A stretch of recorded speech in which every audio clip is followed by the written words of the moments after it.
Okay, well, good evening, everyone. This is going to be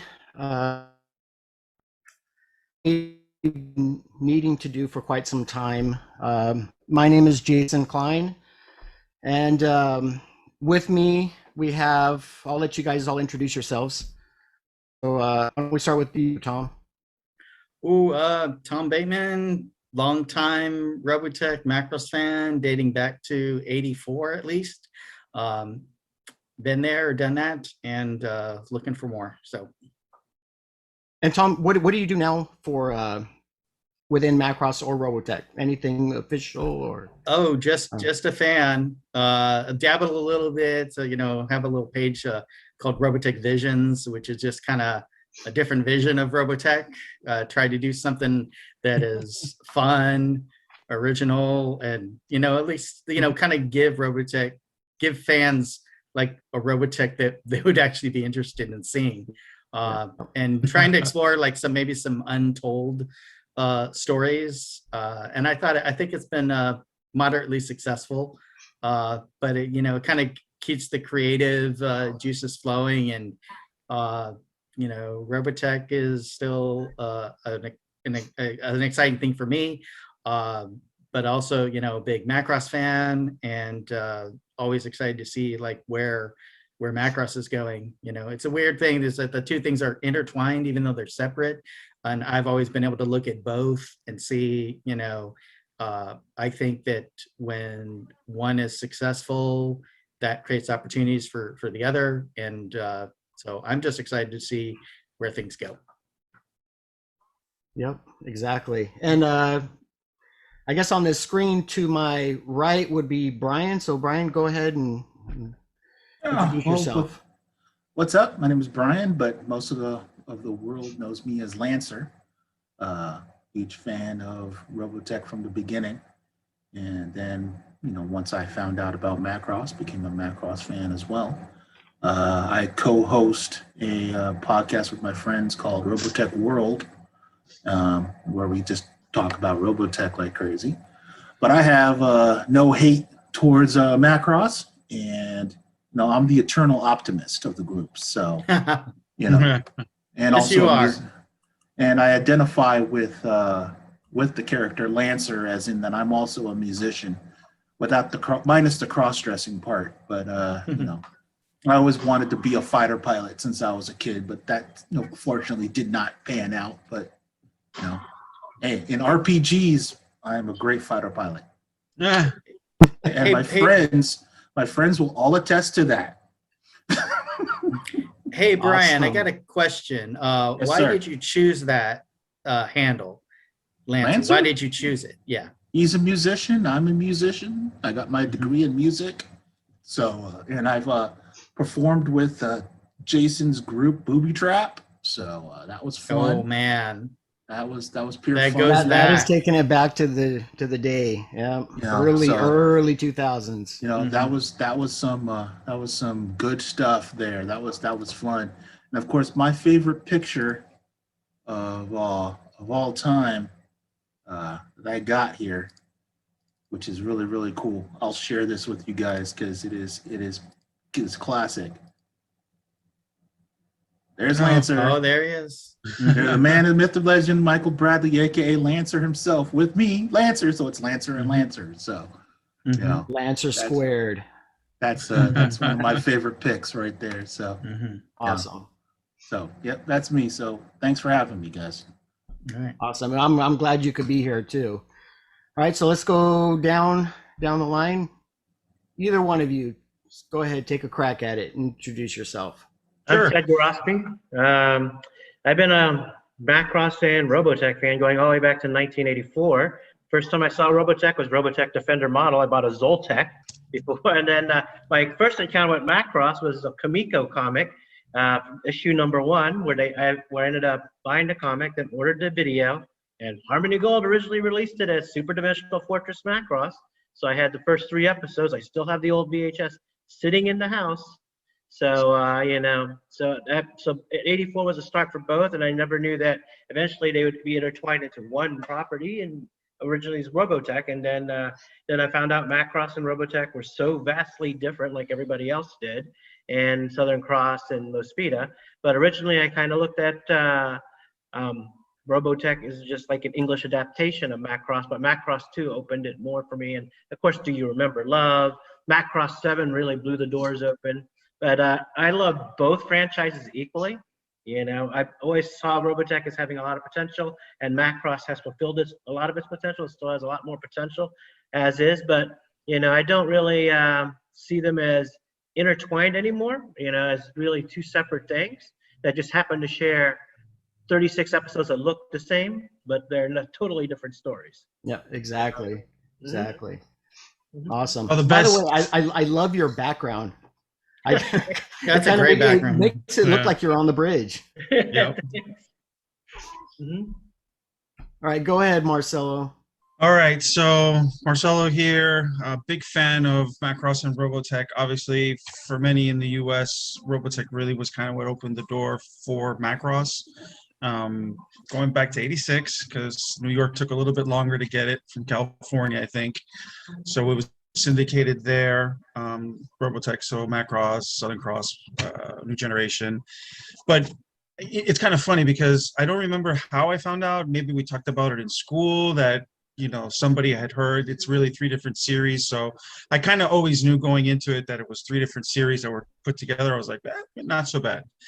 Fast forward a few years, I ran into Clash of the Binoid, which is Do You Remember Love? But it was released here, snuck in as Clash of the Binoid. So I was like, huh, when did they do that?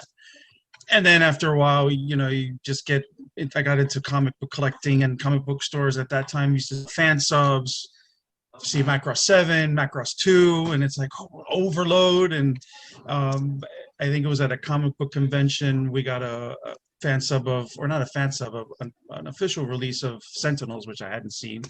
So it was like a whole jumble. I always kept them separate. You know, both have their merits, but I mean, I think Macross Beyond Robotech, the continuation of that same story for so many years, is so much, you know, so much history there, has kind of kept me more focused on the Macross and patiently waiting for other things to happen with the other title. And Visions is one of the examples of something that's definitely kept the Macross fans in the loop. But you know, with this new change that's happening, I think it's going to be great for new generations of kids to kind of see what they've been missing all this time. So very excited to see what happens to the future. I'm a happy moderator on the Macross U.S. fans page here on Facebook. So Yep. you know, taking care of business over there and making sure everybody's having a, you know, fun and learning about the franchise and what it's meant to everybody, you know, for us over 40 years. So yeah, looking forward to this. Thanks for having me, guys. Awesome. And again, I'm Jason. I guess I got into this actually in 1984, right before summer ended of 4th grade. I had a Japanese friend who his father used to send him video cassettes from Japan because he would go to Japan for business on long trips. And so in order for my friend to keep up his Japanese, he would record anime and just send it over to him to watch. And one day after school, he was just like, hey, my dad sent me all these videos. There's this one really cool show. You want to come watch it? And his house was away walking to the lady who used to watch me after work.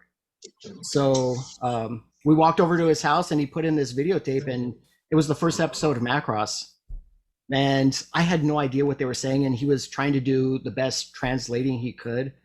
But I was blown away. And we ended up watching all 36 episodes. And at some point, I mean, what was it, episode 3 or 4, you know, when we got to see Min-May's behind, you know, you have to understand, as a 9-year-old kid seeing that, it was just like, oh my God, what did I just see? And I think that's what really hooked me in, to be honest with you. But yeah, you know, so fast TNA, forward, wow. yeah, fast forward 1985, Robotech comes along, and I think it's the same thing, just with English. And come to find out later from that friend after the 36th episode, and they showed Dana's story. I asked my friend, did they make more? And he said, no, that's a different show. And so that was kind of my eye-opening moment. But fast forward way further to today, I am the director of Super Dimension Con. And one thing Tom didn't mention is that he is the now assistant director as of officially a few days ago. So I'm definitely glad to have him aboard. I'm happy to be aboard. Super Dimension Con, I think it's a great thing. I mean, there's been this Macross related focused convention. I think it needs to continue. It plays a very important part in Macross fandom in the United States, and I hope we can continue to make it grow. And I'm just always looking for opportunities for that. So happy to kind of be back in the convention game on that. So everybody needs to come to the convention. It's going to be in October 23rd. Is that correct? Yeah, we have set it up for October 23rd. We haven't made any official announcements yet, but I guess this is the first time I guess everybody who watches this will see that, yes, we are shooting for October 23rd. Everything should be full go ahead for that. So we're preparing everything right now. So no official announcements yet, but yeah, that's the date. So if you guys, especially you guys here, if you guys can come out, it should be pretty interesting. I also run the Macross Fans US Facebook group. Marcelo helps me run it too. And Vincent, who unfortunately couldn't make it tonight, but our thoughts and all the best with him. So let's go ahead and get into what we're going to talk about. Marcelo kind of mentioned it a little bit with, things coming together. And as of, it's been about a month now, maybe a little more than a month ago. Yeah, it's just slightly over it. Yeah, there I was. think it was April 9th, was it? Yeah, April 9th is the date. Yeah, that's when the official announcement came out. Yeah, so we got word that basically the doors have opened for the Macross franchise to be shown pretty much all over the world. And Harmony Gold got the use of 41 designs by BIGWEST, as well as the opening of being able to show the live action movie in Japan. So with that, why don't I take it to Tom, who's got a little bit of the, he's going to go ahead and read off the announcements and everything from both parties. I believe both parties, right? Yes. So let me go ahead and, pulling that up. Is that what you guys are seeing? You're seeing the We're seeing your public service announcement. Okay. Yep. Oops. Okay. So let me see. Actually, let me go back to that. Oops. I think if you play the slide, okay. slides up at the Click top. on the presentation view. How do I? Oh wait. Okay, slideshow. Okay, here we go. So here we're at the top. Okay, first stop off with a public service announcement for anyone who may be watching this later is it's pronounced Macross. It's not as in Bernie Mac, iMac, Big Mac. It's not Macross. So you forgot Return of the Mac. all right. So get it right. And if you hear anybody saying Macross, go ahead and correct them. You are entitled to do so. And it is your duty to serve the interests of Macross to at least pronounce it right. So without further ado, we're going to go to the actual announcements. So first thing is that we need to have a little brief history of BIGWEST, TATSUNOKO Productions, and Harmony Gold, U.S.A, and how it all works. So starting off on October 1st, 1982, BIGWEST, Studio Nue, and TATSUNOKO had entered into a formal agreement where BIGWEST would have the domestic rights to Macross, and Tatsunoko would have the international rights. Now, some people say, well, why did this happen? Well, this was to get the show made. Now, this is very important, this date, October 1st, 1982, because October 2nd was the date that Super Dimension Fortress Macross premieres in Japan on the Mainichi Broadcasting System, MBS. So it was very important that this deal was consummated right before the premiere of the first show. Essentially, the show would not have been made without Tatsunoko's involvement, because they needed a big studio that had been experienced. This is what ensured that the production would get made, as Studio Nue and BIGWEST were relative newcomers on the block. Now, they had already begun developing Macross. They had created Macross, but in order to get the series made, they needed to partner up with a Tatsunoko. And so that's what happened. The rights were split, domestic to Japan, to BIGWEST, and then the international rights to Tatsunoko. In 1984, Tatsunoko Productions and Harmony Gold USA signed a license agreement to distribute Super Dimension Fortress Macross internationally outside of Japan. This included merchandising rights. The agreement was amended in 1991, 1998, and 2002, extending the agreement of the license all the way to March 14th, 2021. Long time. And on March 1st, 1985, Robotech premieres in the United States. Now, I think everybody in this group remembers that almost. What's that? This announcement here? No. I think Sorry, everybody remembers the first airing, except for Marcelo, New York time. I guess. Yeah, took a little while. Yeah, I remember Codename Robotech was like, oh my God, this is it. This is exactly what I have been waiting for. I don't think I've ever watched a show and went, oh my God, this is the show I've been waiting for. But Robotech was that, and by extension, Macross was that.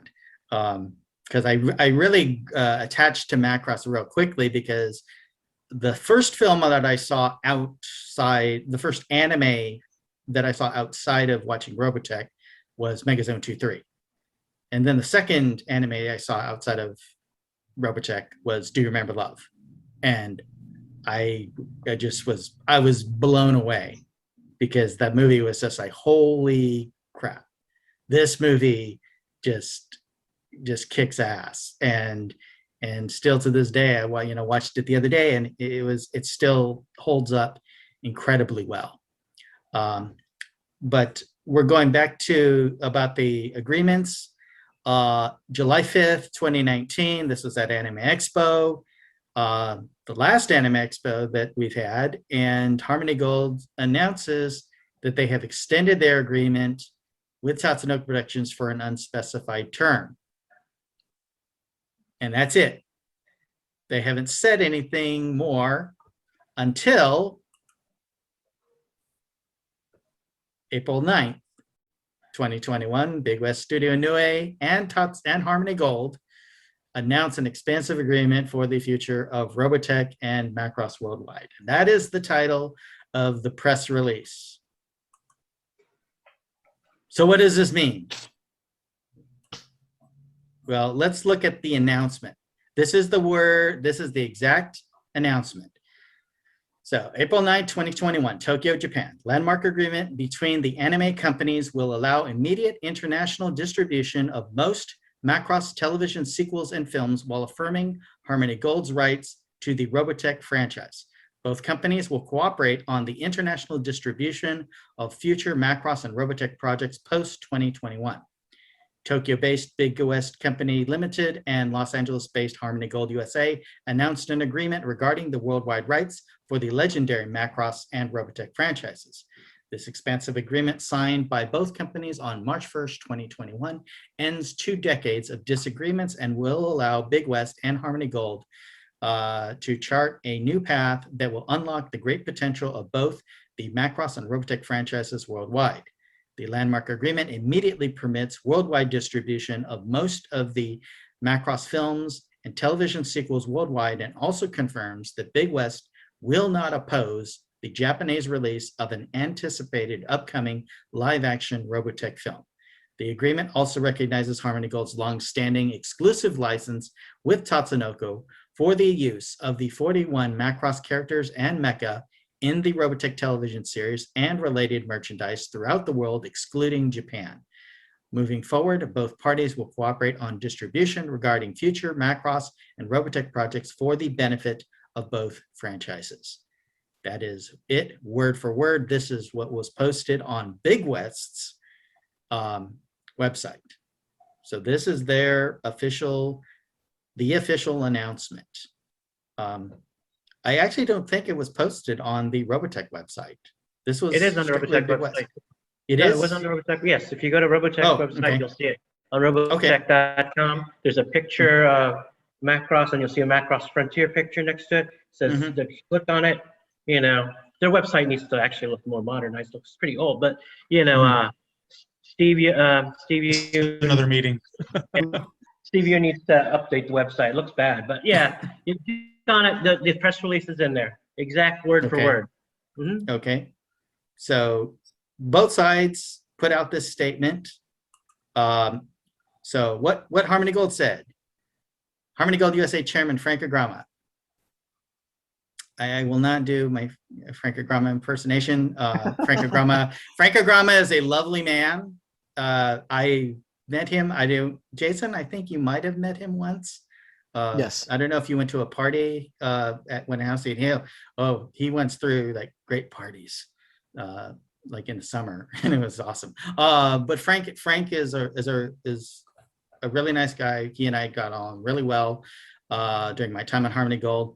But he says here, this is an incomparably historic moment for both the Harmony Gold and BIGWEST and the anime industry overall. This is also an exciting moment for fans of Robotech and Macross worldwide. I thank my friend BIGWEST Representative Director Kaya Onishi for her hard work to help us reach this long-desired resolution that protects both of our franchises while building a better tomorrow for both our companies. And that's his statement. BIGWEST Representative Director Kaya Onishi says, stories that feature Valkyries, a transformable realistic mecha in action among the galaxies while divas sing in the background, as well as love triangles involving the pilots and singers. That was and continues to be the concept behind the Macross series, and I am happy that I can now help bring Macross to people all over the world on the 40th anniversary of this series. I would like to express my deepest gratitude to Harmony Gold Chairman Frank Agrama for his courageous decision in this manner. And what Macross creators and Studio Nue veterans said, Shoji Kawamori, for creators, works are something that only comes to life when someone sees them. After a long, long time, the time that had stopped finally began to flow. I am deeply grateful to all the people involved for their efforts in delivering the Macross series overseas again. Thank you to all the fans who support us. Together, we aim for further freedom and a new culture. World, galaxy, listen to Macross song. Culture. The culture. All right.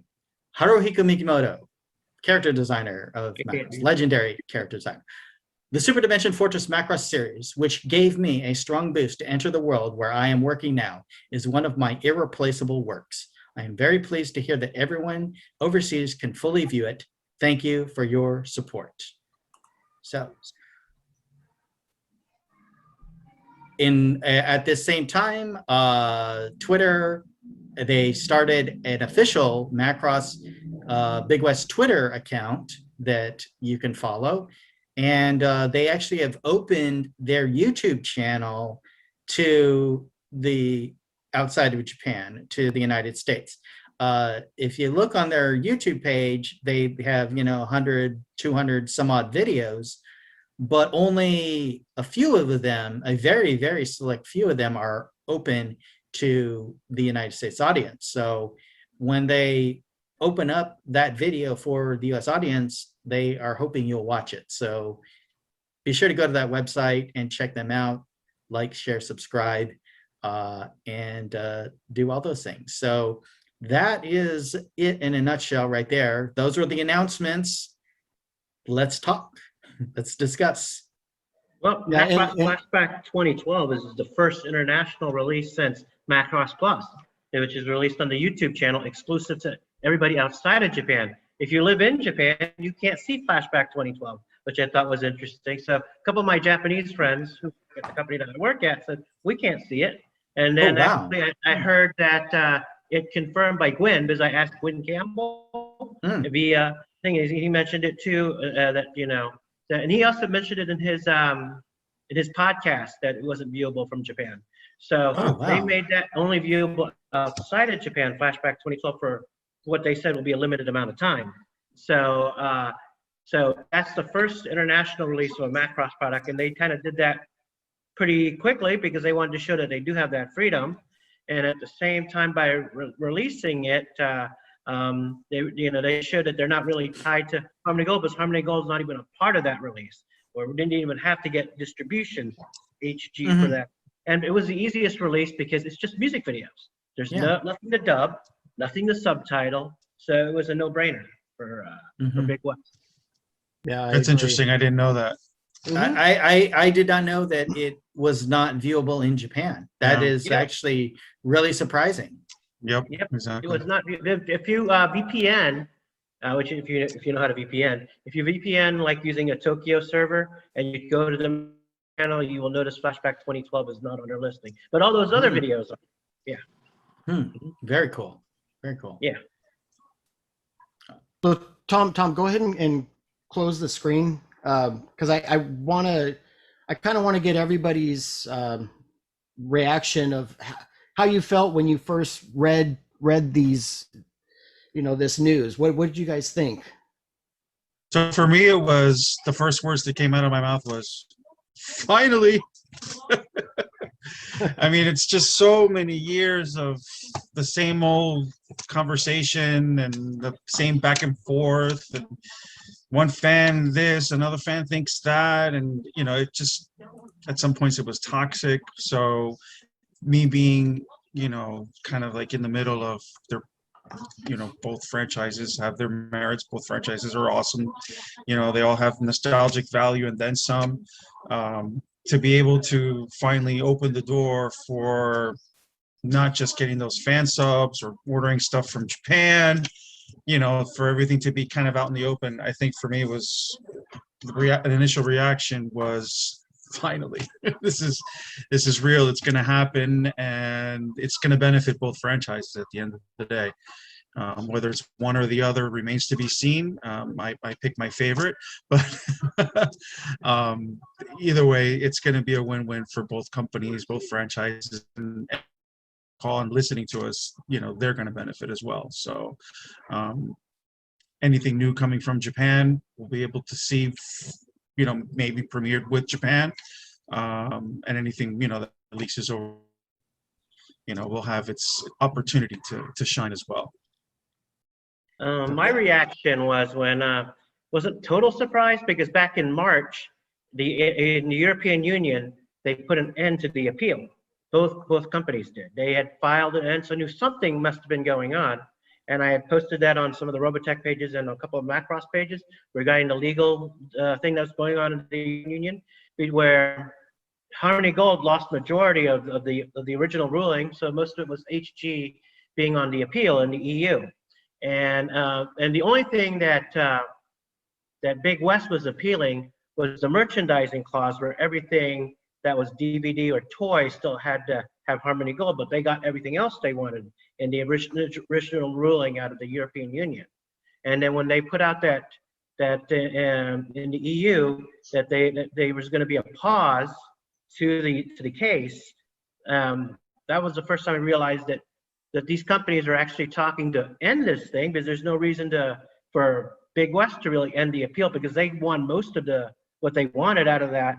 And it was more of what was going to happen next on the Harmony Gold side, because then they would have been basically in the EU, which is a huge market, you know, they would have been so then more beholden to BIGWEST. So at that point, if they lost the whole appeal went against HHG, that would leave only the North American market still in Harmony Gold's hands. Because if you look, there's another case in China, which was another big case that BIGWEST won, and BIGWEST started to try and license in China, but they couldn't find any licensees yet. But they started marketing, licensing them, and that was the first time you also saw that BIGWEST had a complex issue with Super Dimensional Fortress Macross movie, Do You Remember Love? Because if you looked into release for the Chinese market, that title in SDF Macross was not being licensed, but all the other Macross titles were being licensed. And if you actually look at the UK case, which is one that BIGWEST won, the reason why is the international rights to Do You Remember Love is split between BIGWEST. And it's actually in page, I think, 23 of the ruling in the UK case, which I've shared with Tom. They breaks down that complexity, which is why Harmony Gold really can't give an answer for the Do You Remember Love when they had that little podcast with Tommy and Kevin, and why it's not on their list to be licensed, because it has to be something negotiated between BIGWEST and TATSUNOKO. Yeah, and then when you talk about that over here, you know, it was released. You know, there's some other licenses that were over here too. We don't know if those are still valid. We don't know if those companies exist or if they've transferred or been bought. So it complicates the matter even more, especially for the United States. Yep. So it's those series are going to be a little more complicated, and those will probably, I'm going to make a bet that they'll probably be the last things that actually get a release over here. You know, but we'll see. Yeah. Well, I don't think you're going to see much of a delay with like anything from 1987 on, because the second press release from BIGWEST says they're free to release everything worldwide 1987 on. Yeah. So that's Flashback 2012 and everything else. You remember SDF Macross already been out, but that has to go through, you know, of course, HG, which we've already seen, you know, many times. Well, and bear with me here. You know, let's go through memory lane, shall we? 2009, we get the announcement that a live action was going to be coming down the pipe with Wait, that was 2007. That was 2007. 2007. Steve Yoon let it out on peg.com. And the whole Robotech world went ballistic. I went crazy. A lot of people went nuts. We started doing page after page of fan casting and whatnot. And, you know, Tobey Maguire was attached to it. And there was also the whole Leonardo DiCaprio talk and a whole bunch of other people and stuff. And just crazy. And then 1 year, 3 years, 5 years, we haven't heard jack. Fast forward to, I would say, what was it, maybe 2012, 2015, around there is when everything shifted from WB to Sony. And then the merry-go-round started all over again. And it was James Wan at one point. And it was going to be somebody else who was writer of 300 going to be writing it and stuff. And so that train went around and around and around again. And the optimism started going down because it's like same shit, different day. Fast forward to 2019, 2020-ish. Our podcast had a interview with Kevin McKeever. Told us then that, you know, in a year there was going to be news, you know, and you can watch our podcast, shameless plug, for the whole interview. But he said in about a year, we're going to get news. We didn't know what that news was. We were thinking and hoping it was going to be about the live action movie. And of course, fast forward to April, this past April, and you get this news about all this brouhaha. So in English, for those of you who do not speak legalese like Ted and Tom here, things can now get made, theoretically. Now, like I said, I'm the eternal optimist. So, theoretically, now that all this legalese and gobbledygook has now been resolved, finally, it's been, etched in titanium. We can now finally see some progress, which a lot of people want to see on the live action movie. We can now see progress on the Robotech side, hopefully something on either a reboot or an ending to the outstanding question that all Robotech fans want to know: what happened to Admiral Rick Hunter? And then for the Macross side, we can finally see every single version of Macross here in the States and get them legally. Get a Blu-ray copy that isn't a bootleg of a legal Macross copy that's going to be beautiful, shiny, with all the bells and whistles, and that can now be distributed here in the States. We can see them all: Macross 2, 7 Plus, Do You Remember Love, Frontier, Delta, and a Partridge in a Pear Tree, and everything that you could possibly think of. And all the Macross fans can finally, get their stuff. Not that we've already haven't seen it. I mean, can I speak for everyone saying that we've seen pretty much every iteration of Macross? Well, to jump on that legalese train that you were talking about, there were some that kind of slipped in there. So Macross Plus and Macross 2, Lovers Again, I got it from iTunes, so it is available. They kind of slipped in there under the radar. I'm sure somebody on this group knows how that happened and the details. I know I heard the story once a while ago, but I was just glad to have them. So it's more Macross, right? So yeah, just to have Frontier be able to make an appearance, 7, so people can give it a shot, and Delta and everything else. It's yeah, definitely looking forward to a lot of great stuff coming soon. Yeah. So now that I'm looking forward to seeing what's next. Macross, as Marcelo said earlier, it's reached its potential and then some, and there's always going to be more content that they can come up with. But Robotech has hit a wall going at Mach 3, and it's trying to peel itself and try to reconstruct itself. And now that all this legal BS is finally done, I would love to see something new from my beloved franchise that got me into this whole anime craziness in the first place. And Tom was talking about how he started watching anime in '84.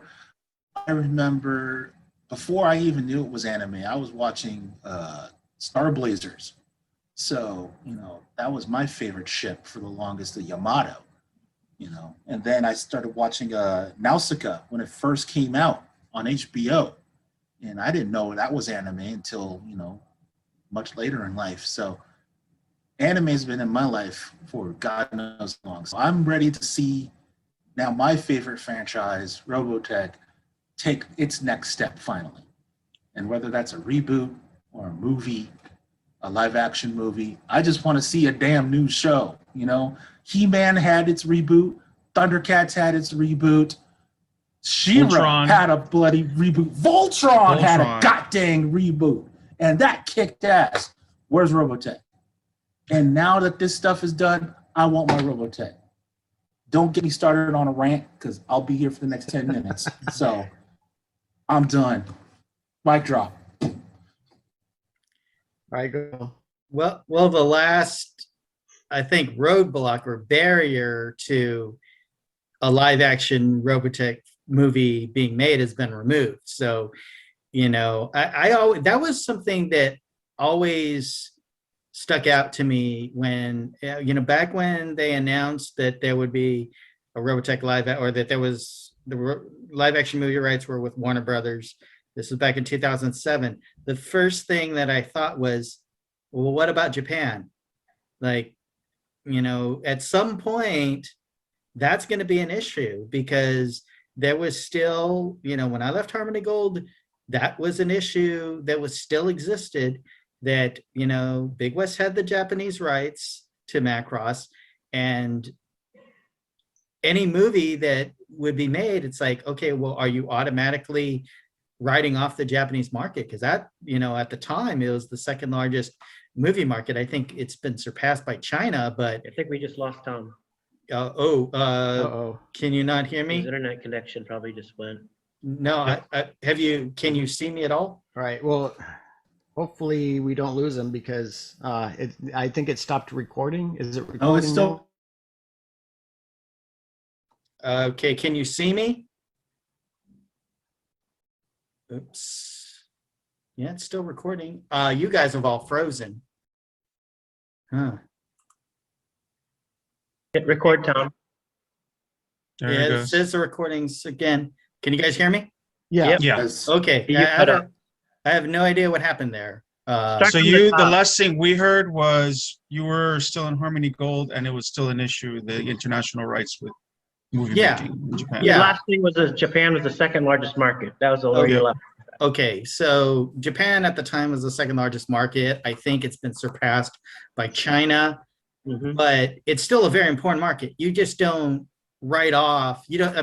I was imagining, like, well, how are they pitching this to the studios? And it's like, okay, well, they convinced Warner Brothers to exercise an option on creating a Robotech live action movie. And I'm like, I wonder how that conversation went. Like, did they tell them you cannot, you can make a Robotech live action movie, but you can't release it in Japan? And I always was like, okay, did they disclose that, or did that come up in the conversation?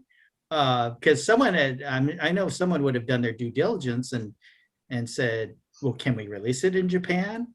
Because to me, if I was a studio and I was putting, again, I have no idea how much Warner Brothers paid for the option, it's probably a few $100,000. I think that's kind of the way it goes. But even then, it's like you said, oh, you can make this movie, but you can't release it in Japan. It's like, that would be an automatic deal breaker from my perspective if I was a Hollywood studio. Now, they may have disclosed, that may have been disclosed right from the get-go. And if that's, movie studios can make their decisions however they want, but like to write off the Japanese market. Well, Tom, yeah. I think just to add to that, you'd only have to write off Japan if you were basing Robotech on Macross. Like if you did a True. Robotech that had nothing to do with Macross, you could release Robotech all over the place. If it was Robotech 3000, right? If it in a Robotech 3000 movie, nobody would block that, right? So, it's just if Robotech wants to continue to ride the Macross bandwagon, then Okay. but Robotech has to grow up, and this is my personal opinion, and get away from being attached to Macross and be Robotech. I don't like the fact, and that's one thing. Sometimes I'll hear from Robotech fans about how we should continue to lean on this Macross and continue all this other Macross stuff. No, Robotech needs to be Robotech. And there's great Robotech stories that can be told that have to deal with Rick Hunter, Lisa Hayes, Min May, or whatever. Go away from the SDF one. I totally agree with you, Teddy. But at the same time, the first snap vision of Robotech, like if someone who knows Robotech is most likely going to be Macross. And it is, yeah. I just have to imagine that whoever was wanting to make a Robotech movie would immediately go towards the Macross saga. And No, I agree. I want, if you don't mind, I want to add something here. There is a caveat to that. They can just make Robotech and release it in Japan if it's completely not Macross related. The Robotech license in its first inception was based off of these three separate series. Their main one being Macross. So if say none of this deal ever happened, and Harmony Gold pushes through and they get these rights to make this movie, and Sony gets the rights to make the movie, everything as it is now, and Sony starts production and they start releasing, showing, screen caps of, somebody in a costume that looks even just slightly, just a little bit like something in Macross. All Big West has to do is just say, you know what, stop what you're doing. We're gonna sue you for this. Cease and desist. And Yeah. what that does for Sony is that halts all of that money that they have put into that production, everything that they've paid for up then, and that money gets held. There is nothing that they can do. Now, I'm sure a company like Sony is smart enough to say, you know what, we're not going to invest 100 million, 150, 200, 300 million dollars on a movie that is going to get stuck. So that is why that happens. And just to mention, we have Greg who just joined in. Hi, Greg. Can you His hear us? audio is still connecting. Oh, okay. Okay. There we go. Greg, you there? I'm here. All right. Hey, Greg. Well, let's go ahead and let's let Tom finish with his thought on when he first heard the news, and then Greg, we're gonna jump to you and basically just get your thoughts on how you felt when this first happened. Okay, sounds good. Well, when I first heard it, I was like, oh, well, hell is frozen over. Like, this has finally happened, and it's something I truly, honestly did not think would ever happen. I thought it was gonna reach whatever bitter end conclusion, but it's happened. And obviously this is to the benefit of both Harmony Gold and to Big West. You can just see that, when they're talking, you bring in Shoji Kawamori and Haruka Mikimoto, two of the creative minds behind Macross, who that Macross fans absolutely know who these guys are. This is like, to me, Kawamori and Mikimoto are Lennon and McCartney to Macross for me. That is like, that's Nice the duo. comparison. And it really, to me, is when they said something about it, and they spoke from the heart. They really were talking about how this was, like Mikimoto said, this was my irreplaceable work, and it really helped him. It gave him his career. And Kawamori, obviously feels the same way. And for anyone who knows the story of how this all came about, it very much is, to me, a Lennon McCartney kind of situation. They met at school, and they were both phenomenally talented men. And it kind of, they almost sounded giddy in their statements. So my thinking was, if they're happy, I'm happy. I'm not gonna, I'm gonna put my skepticism aside, and I'm just going to be ready for whatever happens next. And I'm excited. If they're excited, I'm excited, and let's see what happens. As far as Robotech, well, we'll see. They made this announcement, but I haven't heard any announcement from Sony saying, oh, here, we're greenlighting a movie and it's going to be released in 2 years or 3 years. Like, remember when they announced the deal with Star Wars, when Disney purchased Star Wars? That was like a nuclear bomb went off, and everyone was like, holy crap. But what did they announce? They first announced, yes, we're making a deal. Disney is buying Star Wars. The second announcement, literally announcement 1A, is we're making a new trilogy and it's going to be released in 2 years. And it was like, here we go, we are on. And well, with Robotech, that didn't happen. So we'll see what happens. Your skepticism hat is coming back on. Well, no. I'm being pragmatic. Oh, yeah. I'm being a realist. I'm not. And I'm not. We could talk about the functionaries of making a movie in Hollywood, which is difficult for everyone. It's not a Harmony Gold specific thing. It's not a Robotech specific thing, because look at Akira. They've been talking about making an Akira movie for 20 years. Yeah. Yeah. And now that Netflix says, oh, we're going to make Gundam. Oh, okay. That's as close to, again, we haven't had a green light yet on it. We haven't seen, who are they casting, how it's going to look, but Netflix did say they're going to make a Gundam. So that's about as good as announcement as you can get on that. But again, anime is tough to make into live action for anyone. And Do a you lot know of if stuff. the Bebop live action that Netflix was going to do that's been delayed too, right? Oh yeah, I mean, well, I think they actually have shot that, so that's coming. It's in post production, right? But That's done. that had been kicked around for years. I mean, they were saying Keanu Reeves was Also. going to be, was going to play Spike, but that never happened. So again, anime It is takes hard. time. It not just takes time.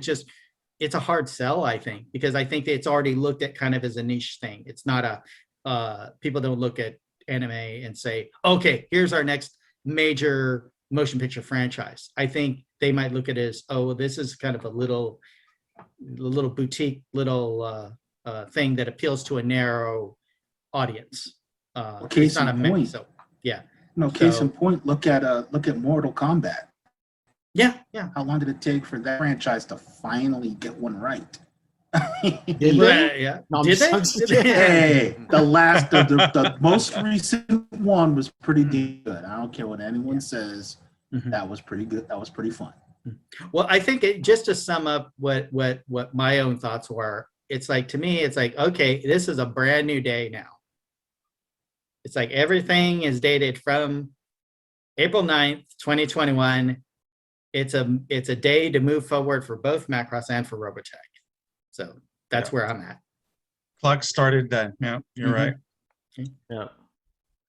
Greg, I guess we'll go to you.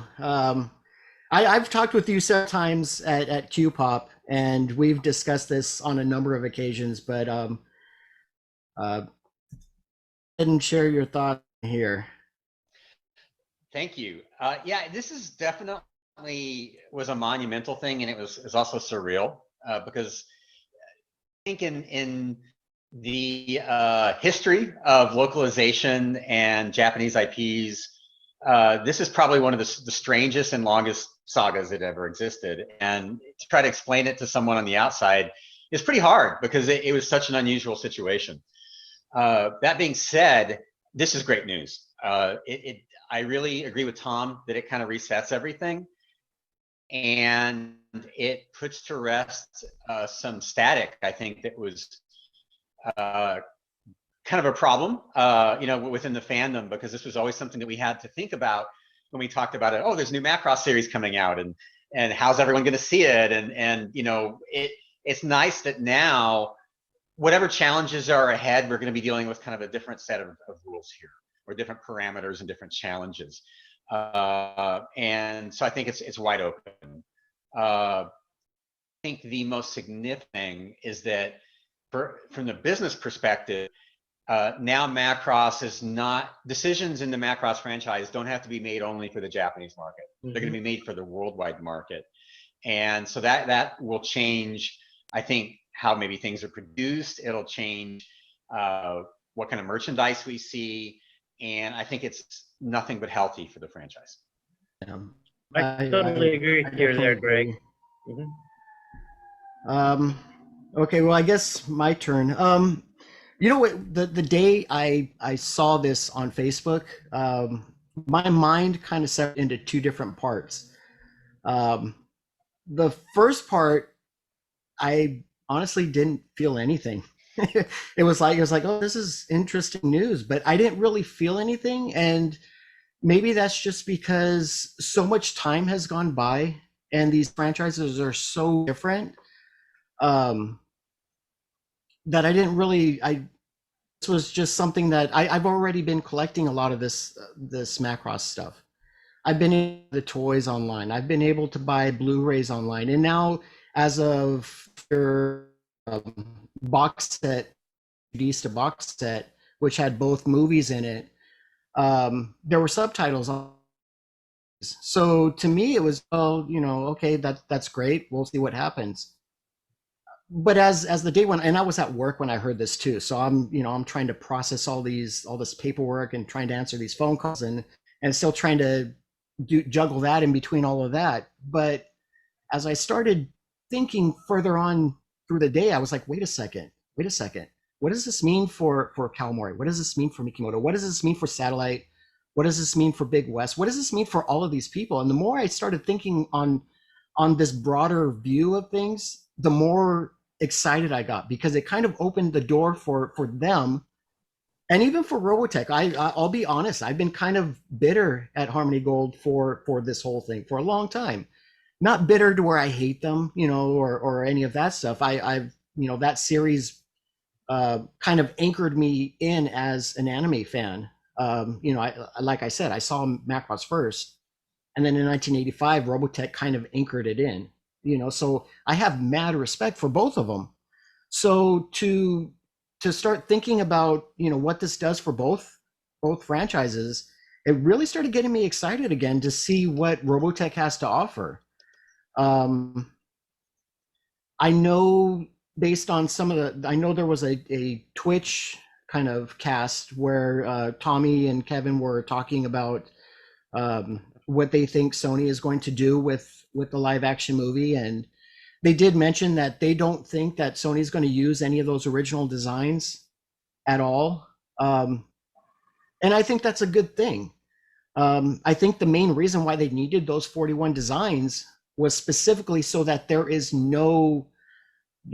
a complete bridge for them to walk over without stumbling and falling into the river, if you kind of get what I'm saying here. And so to think about all of that and what's going to go on back and forth, as far as both franchises, I'm really excited. I mean, there's a Macross Delta, the second movie, coming out this year. Are we going to be able to buy that here locally? Those are possibilities that we only look at. So the more I thought about it, the more excited I got, and thought that, wow, this is actually a lot bigger than I think any of us really can comprehend at the moment. And I think as time goes by, things will start to widen out to where we can really see the full scope of everything that's happening. So I'm excited. I'm excited to see what happens. I still want my Blu-rays, and obviously there's no news on that yet. But we'll see what happens. I definitely want Blu-rays of Frontier with proper subtitles, as that has become my favorite series out of all of it. And for Robotech, I would love. Everybody knows I've never been excited for a Robotech live action movie. I just don't believe that just because it could be done doesn't mean that it should be done. But I think that in general, if this spurs them on, if they do make this move. Okay, so with all of our thoughts expressed here, and I do want to thank you all for expressing them. We actually covered quite a bit about what I think we should kind of get into next, which is how did all of this happen? What were the chain of events that brought us to where Harmony Gold now has the rights to show their live action movie in Japan? And if they really, really want to, which, I mean, my personal thoughts, I don't think they will, use these 41 designs again. And for BIGWEST, now they've got a free ride for most of their series. Well, at least from 1987 on. How did all of this happen? So I guess I kind of want to do this part because I thought a lot about this. After my initial thoughts and everything, I started figuring out, like, okay, well, I remember hearing that agreement back in 2019, at Anime Expo, where Harmony Gold mentioned that they had signed their agreement. There was a specific panel that they put up on the screen, and I'm actually going to share my screen right now and show you guys what I'm looking at. Let's see. Can you guys see it okay? Or at least something? Yes. Okay. I believe it's this one. Okay. So we were going through the panel and they had announced the news that this was happening. You know, they had signed this renewal / extension. And actually, you know what? Let me go to that screen because I find this kind of interesting. Okay, this was basically what they put before all of this announcement. They were kind of building up to this grand. Jason, you have to announcement. actually share that screen specifically because Okay. it came out Yeah. as a separate screen. So Okay. you have to share that separate screen. All right, Yep. let me go ahead and. Good Lord. Yeah, right now you're sharing your Explorer. Okay, yeah, all right, let's try this again. I'm really a noob when it comes to. Okay. When the pop out comes out, when you share Okay, your it says screen- I'm sharing my screen now, so. yeah, but you're sharing the whole screen. So when you click on the picture, Minimize the window or no, Jason, The Explorer window. when the picture pops out, okay, unshare right now. Unshare the whole screen. Okay, stop sharing. Click on the picture that you want to click on, and that picture will pop up. Ah, got it. Then when you share your screen, click on the actual picture pop up, and that's the one that you want to put, and that will share that picture. Okay, so now if I go in there, back to you guys, and then I click share screen. And then I go to this, and then you guys should be able to see that, right? Yep, we got There it we now. go. Okay. There it is. Awesome. So this is when, after they made the announcement that they signed this renewal extended renewal, however you want to word it, and I will get into some of the tricks that were used in that phrase. The licensing agreement between Harmony Gold and Tatsunoko is valid. Without a renewal Harmony Gold license to the animated TV series, Southern Cross Mosfeta will expire in, actually we now know, March 2021. Okay, so they came off with that, and then I will go ahead and unshare it. And then I will click on something else and share it again. This thing is quite a bit of work. Okay, here we go.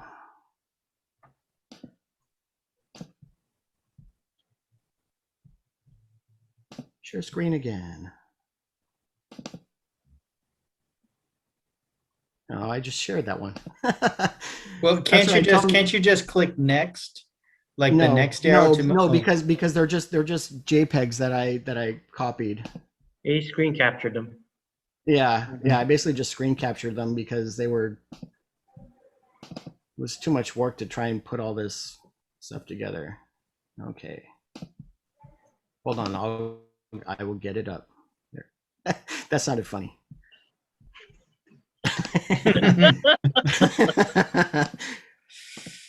Giggity. Well, I think that the there we go. There it is. Okay. Okay, so this is the announcement that they made at Anime Expo 2018. Harmony Gold and Tatsunoko signed an agreement to renew and extend the current license and amendments for Macross, Southern Cross, and Mosfeta. You know, everybody cheered about this, but Tom looked at I believe Adrian and a couple other people. They turned and looked at me because I believe I was sitting on your left, and we looked at each other like, wait, what? Something seems weird here. And it's that phrase, Tatsunoko signed an agreement to renew. Not they renewed, not they renewed and extended. They signed an agreement to renew. So nothing was done at this point. At this point, when they were making these announcements, they kind of made it sound like this was already a done deal, but it actually wasn't. So this kind of made me think that, you know what, something else is, if this was done, if everything was clear and set to go, there's got to be if they're saying that it's just an agreement, there's got to be something else here. There's got to be something else going on. And so as we started talking about it, Tom, you and I talked about this over and over again. I remember talking to you about this, Greg, on a number of occasions. A lot of this stuff ended up coming out to be, well, you know, maybe there's probably some stipulations. There's probably a couple things that need to be done before all of this gets put in place. And then I don't know if you guys were able to see the Sony image up real quick, right? So they basically mention for Sony that they look, you know, Harmony Gold's statement was they look forward to working with Sony over the next 18 months. Okay, now do you have that slide? I do. Let me go ahead and pull that up.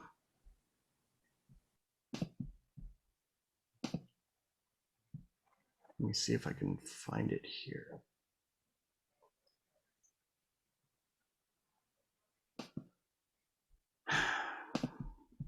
Well, I think like while we're waiting for that image to show up, it seems like, you know, like the final like roadblock to getting the movie made is what has been removed from this. I mean, you know, this all starts because I remember there was a lot of talk back in 2019 about, well, this agreement is going to expire, and you know, for some reason Harmony Gold kind of got like, it got their attention, and they said, okay, we're going to do something. We need to do something about it. And I mean, obviously they're always going to talk with Tatsunoko about renewing. Now, a lot of this is kind of going back in time, the agreement between Harmony Gold that was struck back in 1984 was, you know, we're talking the old school Tatsunoko guys, you know, Ibikuri, and, you know, Kenji Yoshida. And then you have a man named Koki Narashima, who was essentially the president of Tatsunoko. And he is this old guy. Just an old veteran of the industry, but he retired in the late 2000s, and Tatsunoko became a bit more corporate. From my impression, I have no firsthand knowledge of this, but they seem to have become more corporate. They were acquired by Takara and then acquired by Tomy, and I think they took a very corporate approach towards it. So I think Harmony Gold's relationship with Tatsunoko has certainly changed. And that was the thing I was always wondering about, because they had entered into an arbitration, and there was some disputes that were going on between Tatsunoko and Harmony Gold directly. But it seems at this point, from that announcement in 2019, that whatever differences there were had been resolved, at least, you know, to enable this Robotech live action film to proceed. So essentially, if there was a question mark about Tatsunoko, that question mark was removed. Tatsunoko is not going to impede any production of a Robotech live action movie. And this slide right here that Jason just pulled up, it says Sony and Harmony Gold are exploring ways to expand their partnership for Robotech over the next 18 months. This is the thing that I remember. I kind of elbowed you, Jason. I said, 18 months, what happens in 18 months? And if you count 18 months, that went to March 2021, which was the expiration of the original agreement. Yeah. And I was like, what the heck does that mean? You know, and Kevin mentioned this several times during the panel, and he's mentioned it at subsequent panels that, you know, we're going to really work hard on this in the next 18 months. And I was like, well, wait a second, you know, then that brings us to the expiration of the original agreement. Did Tatsunoko actually renew it? Or did they kind of give it kind of an option that and this happens in Hollywood, is you have option agreements that you have to exercise certain things by a certain date. Like an actor signs an option to make a movie. Let's say they make a movie, and in the contract, there's an option for a sequel where the actor is committed to making this sequel, but part of that agreement is that that sequel has to be in production by this date in order, and if it's not in production by this date, then the actor is released from that contract and they can do whatever they want. And if the studio wants to get that actor again, they would have to renegotiate a whole new contract. This is the same thing like with directors and stuff. And, so that's kind of like a standard thing. So it was almost like going in the Hollywood thing. Did Tatsunoko just extend an option that where they said, okay, well, if like, let's say a live action movie gets put into production, that would trigger like a renewal clause or something. Again, I'm just totally wildly speculating. I have no inside information on this. I'm just looking and thinking, well, this is kind of like a Hollywood thing to deal with. We are talking about a Hollywood movie, making a live action movie, and something motivated Tatsunoko to say, okay, we'll make this agreement. And now we, again, the slide went right into Sony and Harmony Gold are working in the next 18 months. And it's like, okay, well, now 18 months is up. So where are we now? Yeah. And that's exactly why I wanted to share that file, is because from that panel, those two slides right there said a lot more, I believe, than maybe what Kevin wanted it to say. That's just my opinion, but I did walk away from that panel. And I know, Tom, you walked away from that panel thinking, you know what, there's something else that needs to happen here. Because if they're going to work with Sony for 18 months, what if the movie takes 2 years? Are you guys just bailing at 18 months? No, there needs to be something that's done here. And so Tatsunoko gave them the green light to go ahead and, we'll keep the license with you for now. And a lot of this kind of goes into my theory as to why this all happened all of a sudden. I know Kevin has also mentioned that they were working on this for, a year or longer. I honestly don't think, maybe they were working on it for a year, but I think BIGWEST didn't really get any idea of this until, I want to say maybe sometime this year, maybe late last year. Something happened, and I think that's only because maybe, who knows, maybe they didn't want to talk to Harmony Gold. Maybe Harmony Gold had sent other offers and BIGWEST just didn't respond to them. I mean, we'll never know. These are things that we'll never know, but we can only speculate on those. But basically, in the end, BIGWEST got everything that they pretty much wanted. Free reign to release the titles that they have. Again, with the exception of Macross and Do You Remember Love? But it doesn't seem like a lot of time went by. Right. Well, my sense is that as far as a live action Robotech film, I don't think BIGWEST, that was even something that BIGWEST was primarily concerned with. I don't think they were like, oh, we're going to stop this, or we're going to do something about it, or that. I think BIGWEST was doing what BIGWEST wanted to do, and that was, release Macross outside of Japan, and they were challenging certain copyrights.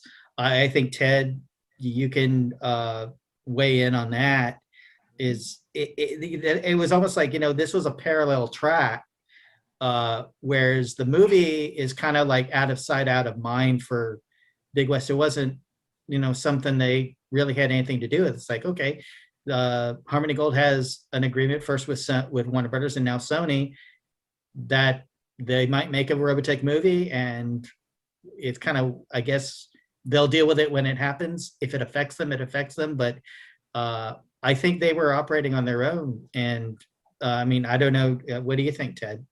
Well, just looking at the legal cases that Big West had filed internationally, even everything from even the World International IPD WIPO, which is of course tied to the UK, because now if you actually look at it and you go to WIPO's website, the international rights and trademark to Macross belong to Big West, you know, and so that was one of their key victories, was taking that, because a lot of the nations in Europe and a lot of the European Union, including the United States, but the United States already had the USPTO. The USPTO, of course, that recognizes Harmony Gold as Macross, as trademark. But besides that, by winning that one particular one, that was a very important one for Big West, because most countries like Latin America or other countries where companies like Harmony Gold won't even bother to register the trademark because they're small markets, right? So, you know, so by just winning in the WIPO trademark, that instantly put, they could now go into these other cases and say, we have the international trademark to Macross. So then they went to China. They went in China. They went in Singapore. They went in Australia. And then, so they're winning all these cases now.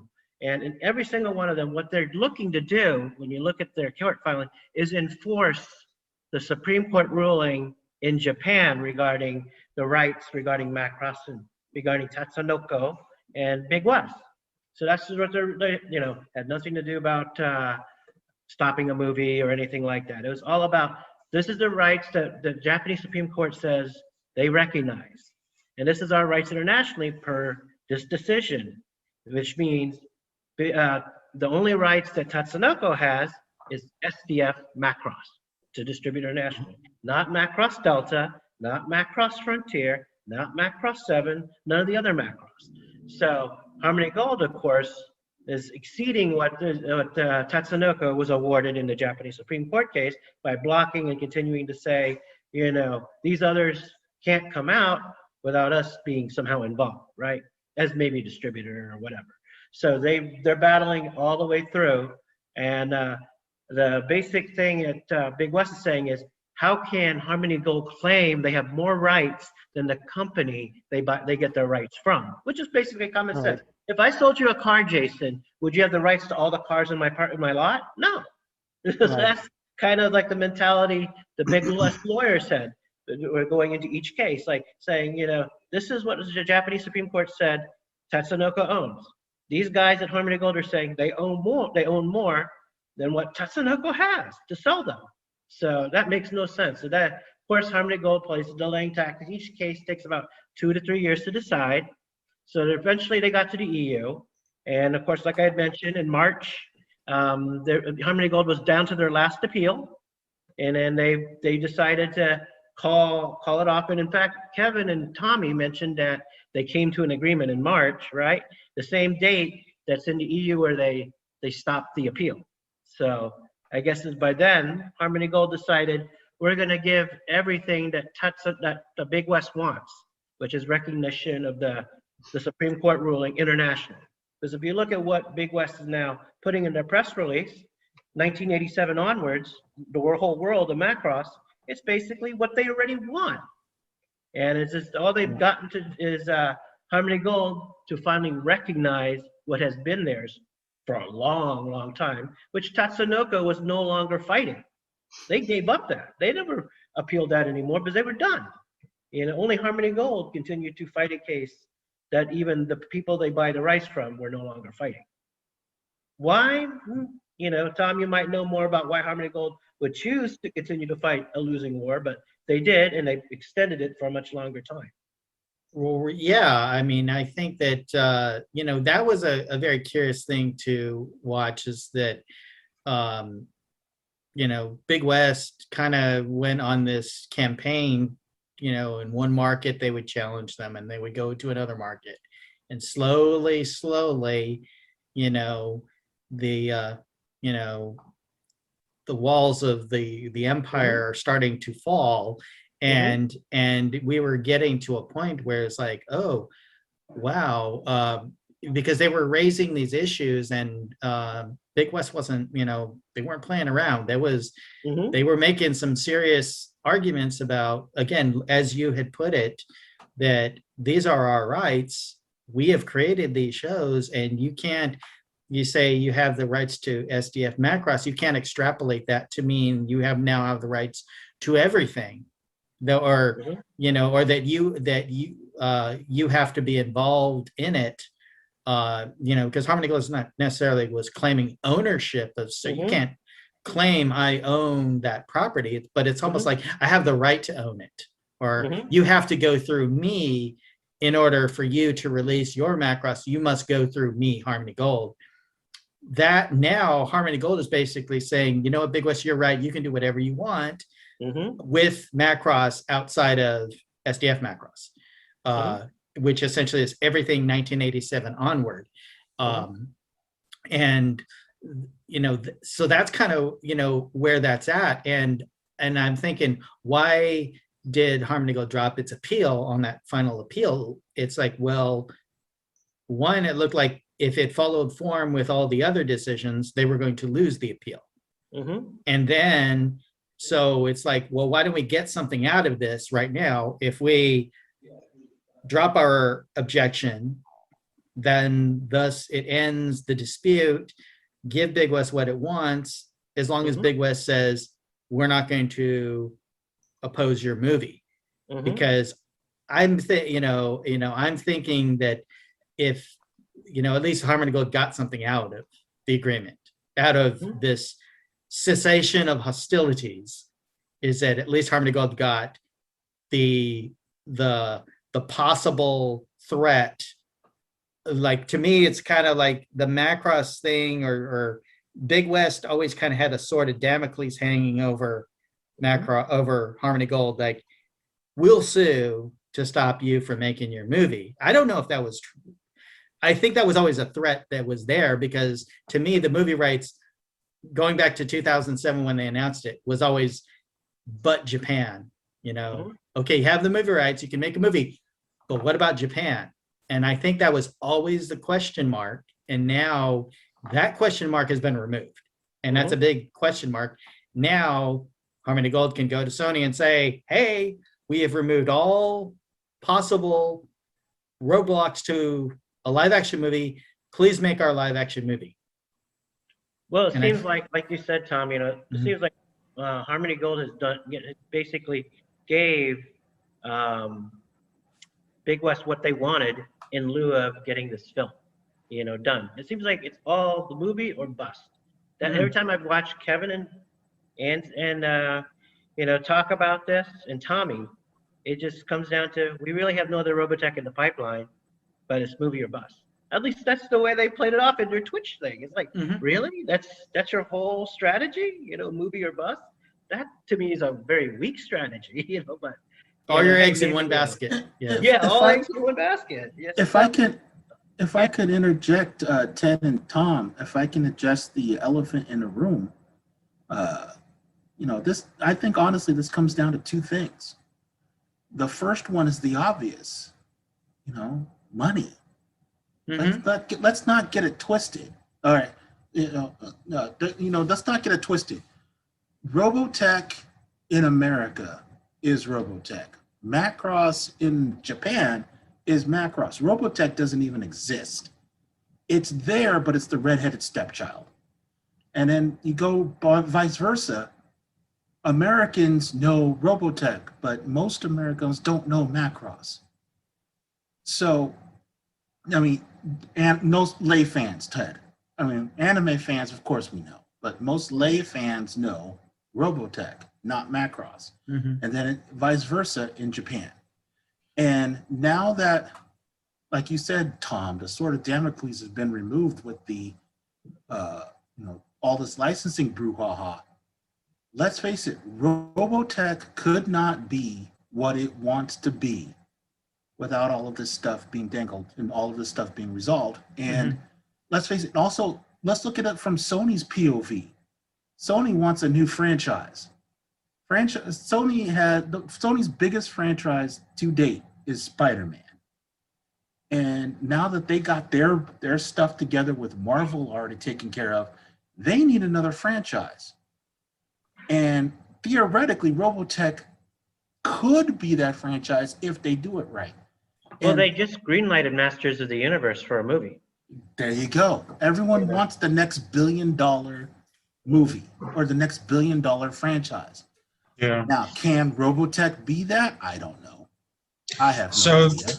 so Lancer, to your point, you know, you played it out perfectly. So you have, when we're looking at cartoons from the 80s, right? The two big franchises that come to mind, Transformers, G.I. Joe. And depending on your preference, you know, one is far superior to the other, and even then still there's a lot of, you know, fan hate for it. So where could Robotech fit in that parameter, in that spectrum? It could be epic, and you know, I think Tom nailed it when he said part of the reason why Sony would like this whole international thing to end is to know where they can or cannot tiptoe around original designs, to maybe drop a couple of hints to the original. You know, everybody here can identify, oh, I know what they're trying to do there. If they were to kind of like, you know, sprinkle some from the nostalgic value. So where in the money train does Robotech fit in the overall scheme of things with live action? Well, it can be, I mean, it has the potential to be a top 5. It has the potential. However, that depends on, 1, our generation going to the theaters. It depends on, 2, the next generation, which is our children, going to the theaters and actually enjoying what the new stuff is coming out. That's how you're going to get your $1 billion. And then there's the second part to this entire equation. And I think all of us, if you do a little math, what happens in 3 years? 2024, the 40th anniversary of, everyone, Macross. And everyone loves that big round number anniversary.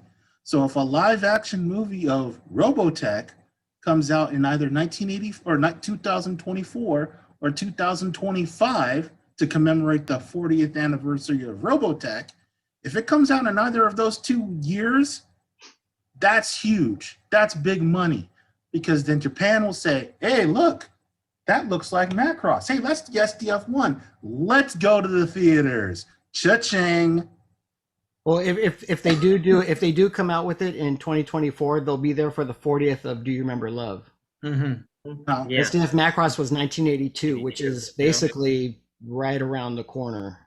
But the point is still valid. The point's still valid. If it comes out in 84, I agree. So I mean, everyone loves anniversaries. So I mean, 40th anniversary is a big deal. And you can make, if you do a good movie, it's written well, you have the best cast, you have, you know, at least the essential story. And since it's Robotech, then the essential story of Robotech in there. But you still have the visuals that will let world audiences say, that's cool. And it's not the cheesy ass transformations that they did in Transformers. We're not even going to talk about Michael Bay, but you know, they do, you know, the special effects is awesome. The music is great. You know, we get what we want as fans, but the world at large says, that's a cool movie. That's an original concept, because I would never have thought a person singing can destroy an entire, you know, alien invasion. Whoa, that's cool. You know, then That's the culture. Yes, the culture. So, you know, that's $1 billion, the culture. You know, who gets paid? Harmony Gold gets paid, BIGWEST gets paid, TATSUNOKO gets paid, Sony gets paid. You know, I hate to call a spade here, but you know, I'll speak layman's. It's all about the money, people, and Sony has a shitload of it, and everyone wants it. And now that this legal brouhaha is gone, now let's start making some. Am I wrong? Well, it comes down to also whether or not Sony feels $100 million investment is worthy of the Robotech brand, because if you were to take what Andreas Muschietti said in La Capitale when he talked about Robotech, he said that Robotech is not popular enough for a $100 million budget. He was quoted that in Spanish in that article. So, and he also said that the property is complex. He went into some little thing, but then he talked about Attack on Titan being his, which already a lot of people know that after Flash, it seems like Attack on Titan is next for him. And Tommy Yoon and Kevin, they reiterated Muschietti is still the director of Robotech the movie. So unless, this movie is going to start filming in 2-3 years from now, they need to have a new director, but it seems like Muschietti is busy with a bunch of other things, and he doesn't believe in the project based on his comments in Argentina. And even when he was on Japanese TV talking about Macross, he talked about Macross was like his thing that he loved when he was young, but he went back to Attack on Titan. And that you can see that video too. And Attack on Titan being the one that would be his Hollywood film. So the director doesn't believe, and that kind of hurts it moving forward, unless they fire this guy. Well, if you look at Andy Muschietti, he was the hot thing when It came out. So Part 1 and Part 2 came out. And then that's when, he was attached to Robotech. But at the same time, he was attached to, there's a thing with, I think it's, who is it? The brothers who made Avengers. There's a film called Electric State that he had been attached to. And then he was picked to direct The Flash, which is what he is directing right now. He was picked to do that after he had been mentioned as attached to Robotech. So you had Robotech, and then it's like, okay, I'm jumping over to The Flash. Now that doesn't necessarily mean Robotech is dead, but just like anything, like, directors and they are usually working on multiple projects at the same time, but they've got a number of things that they're developing. And I'm sure that Muschetti's been attached to a number of things, not the least of which is Attack on Titan, which seems to be what will be his next project. But I don't think that's even been greenlit. And I know that he's got a bunch of other things because his sister is like the big producer. So they've got a number of irons in the fire. Robotech is one of them, but I think that his comment in the magazine or in that Spanish language website, or I don't, where he mentioned that Robotech was, complicated, and he didn't necessarily sound like, oh man, I'm ready to go. I'm ready to direct it. We're going to roll cameras, as soon as I get done with The Flash. He did not say that. But the thing that I thought was interesting, he had to comment that he didn't think it was popular enough to get a $100 million budget. Oh yeah. That was a very telling statement. That's kind of rough for a director to say. Yeah, he's saying this project can't, it's not popular enough for a $100 million budget. For him to say that in his whole that makes me think, like, what if Harmony Gold got word of that interview and what they think of it. Yeah, because that's something that you've had this franchise since 1985, and now, I mean, all this time is gone. You're going on 40 years, in a few years too, and you have the person who's supposed to be directing your film telling you this thing's not worth $100 million investment. It's just not. And $100 million is, for a major motion picture, it's not special effects laden motion is not a whole lot. And for a director to say something as negative as that, I mean, he might be just acknowledging the reality is that, and I've said this, a number of times, is that, Robotech's a hard sell, because like I can go and do, you figured like you're doing your pitch to a movie executive. They call it, can you do the elevator pitch? Can you distill your pitch down to 2 minutes, if that? It's like, here, Transformers. I've got good robots versus bad robots, and they battling it out on Earth, and humans are caught in the middle. there's Transformers right there.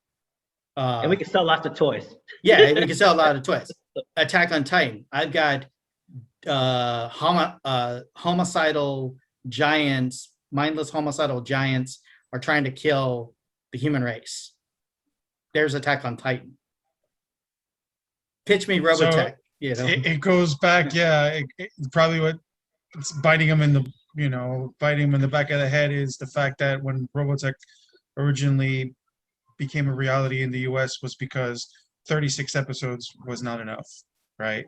So they couldn't just do Macross. We had to have, for syndication, had to have X amount of episodes. So you expand the story. Here we are almost 40 years later.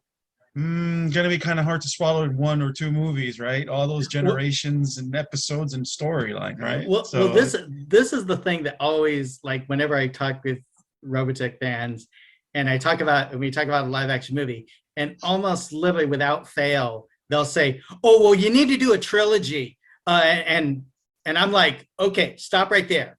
You are not going to go into a movie studio and say, 'Oh, we got to do a trilogy.'" Even Lord of the Rings, man, Peter Jackson, when made Lord of the Rings, he got them to do 2 movies, because that was the original plan, was that they were going to do 2 movies. And then as the time went on, they were able to convince the studio, you know what, it should actually be 3. And that was a monumental effort. Now we see it, 3 movies, and they're classic cinema. Mm-hmm. But even him going with, again, Lord of the Rings, one of the most celebrated, honored books in the history of fantasy, of fictional writing, and they couldn't get a studio to immediately commit, we're going to make 3 movies. They said their first thing to come back was, you can do 2 movies. Because we can see that it's too big for you to make 1 movie, but we're only going to commit to 2. And it took a lot of effort, for them to say, okay, we'll do 3. But I mean, not even Star Wars. It's like, Star Wars started as 1 movie. Yeah. And Exactly. I mean, unless you're Star Wars, you can't go and say, oh, we're going to make a trilogy. But even then, it's still Star question Wars mark. was So for Robotech's not in a position, frankly, to go to a studio and say, you need to give us 3 movies. So the fans need to temper their expectations, because, and then it's like, how do you pitch a Robotech story? I can't, and I've been thinking for 20 years, how do you pitch a Robotech live action movie? And I don't know. Easy. Again, Bryan, you only get 1 movie. Okay, ready? You get 1 movie. Here we go. How are you going to do it? First half hour, ship shows up, crash lands. They repair it, woohoo. Aliens come in, say, ooh, that's our ship. What happens? The ship launches off, it's now into space. Second half hour, ship returns from Pluto to Earth, lands back on Earth, woohoo, we're back. Third half hour, ship gets attacked again and the Earth says, no, we don't want you here, go back out and go back into space and just keep the aliens from blowing up the planet. Last half hour, big battle, big climactic battle with the aliens and the ship. Earth gets nuked, boom, the SDF-1 saves the day, but the planet is destroyed and now we gotta rebuild. Boom, whole movie. Ding, elevator doors close. Right, that's it. I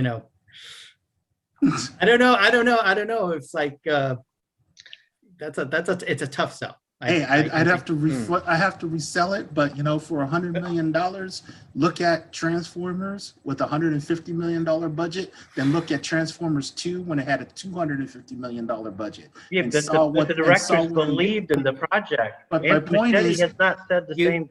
But my point is this, though. Look at the graphics, the special effects between 150 million and 250 million. And you saw the difference between the 2 movies. Now, it doesn't mean that the movies were better, but the graphics were bigger. There have been 5 different Transformers movies. We're not going to talk about the third. It doesn't matter. The fact is that there have been 5 movies that have been made, Transformers movies that have been made since the Robotech movie was announced. 5 Transformers movies. Greg, you're itching to say Tom, something. I want to hear yeah, what you sure. say. Yeah, if I may. Yeah. I think an important question we have to ask ourselves, we have to kind of step outside of our fandom, is what is a Robotech story? What is a Macross story, right? And what's the difference? If someone were to ask me, how do you make a Macross movie in 2 hours? Well, they did it. They did it in 1984, and it's pretty much a perfect movie. It is. But there's a certain buy-in required with that film. I think the movie stands on its own. You don't have to have watched the TV show. However, that's because that came out in Japan. There's people who are enculturated into robot, anime culture. They can get that movie because they've already seen so much other stuff like it. But when you're asking the question, how do we make a Robotech movie? The first question is, what part of Robotech are you making? I think the shorthand for Robotech is always just going to be SDF Macross. If you're describing the story of Robotech, you're going to describe the Macross scenario. And then you might be, and then there's these other chapters where they kind of go, they skip a couple generations ahead. When a screenwriter is going to have to sit down and make a Robotech movie, they're going to ask that same question. Am I honestly going to try to tell a story that covers the 60-episode TV series, or am I just going to start with the first one, which everybody knows anyway? And that's what we're going to distill down into a movie. And that can definitely go into that elevator pitch. Humans recover an alien battleship. They use that technology to fight back an alien invasion, which is also sort of the plot of the second Independence Day movie, really, if you think about it. So I think my point here is that we tend to think of, how do you take this 3-part Robotech story and make it into a movie? Or how do we take Macross and make it into a movie? But I think a screenwriter who's approaching this, not being a fan, but being a screenwriter, is probably going to churn out something that's almost unrecognizable to us, to be completely honest. But it'll have that Robotech name on it because that's the IP. I think you're 100% correct on that. And I think Robotech is just a really tough nut to crack. Macross alone, original SDF Macross alone, is a tough nut to crack. And also, one thing that always is kind of stuck out to me is that Robotech's not a star vehicle. It doesn't have a central character. I mean, yes, Rick Hunter, but it's much more of an ensemble. And, unless you have that, here's a starring role for Tom Cruise, and I'm not saying Tom Cruise, but let's say we need to have a star at the center of Robotech. How do you do that? And how, can you take that concept? Okay, alien ship crashes to Earth and we rebuild it, and now the aliens are coming to fight. That's, to me, the most simplistic idea of how I could boil it down. But once you start adding in the Robotech or Macross tropes of, we got a singer and she sings the song and the aliens lose their mind, it totally works in Japan. I don't know if that is like a concept that an American audience would get its head around. And it's like, you got to do that right. Like, whereas in Japan, that stuff's ingrained. You have seen that. You are comfortable with that, seeing that in an anime. But when you're translating to live action, the rules are a little different. And I think it's like, you could get Lady Gaga to do the singing, and I don't even think she would be able to make it work. It's hard. It's just, it's like, we're here, write a song that's going to convince the aliens not to kill us, And I mean, you would have to go into the whole, protoculture. And I mean, I think it's kind of funny because when I think of, how the Macross stories played out and how, protoculture is responsible for all the different races that, humans have found out in space. It's kind of like, and this is the only connection I could make it, so an American audience could understand. It's like the ancient astronaut theory. How, aliens came to the planet and sort of influenced. So I think from that standpoint, it would be kind of easy to understand what the protoculture is, but of course in Robotech, protoculture is something else. So how do you mix that salad to make it understandable for audiences? I think the diva portion of it would probably work. It won't be as central maybe as it is in Robotech or Macross, but it'll be an influence to it, just the culture in general. If there might be an easier way to get it, to make it, understandable for American audiences. But I kind of like linked it like that, the protoculture is like ancient astronaut theory, and people, if you kind of spoon feed that to the audience, they'll understand it, at least here. You know why I think Robotech as a live action movie is a bit of a hard sell, is because when you do a live action movie, there's already a sense of realism that is there, because you have real actors who are supposed to be in real mecha fighting real aliens. There's supposed to be a sense of realism to that.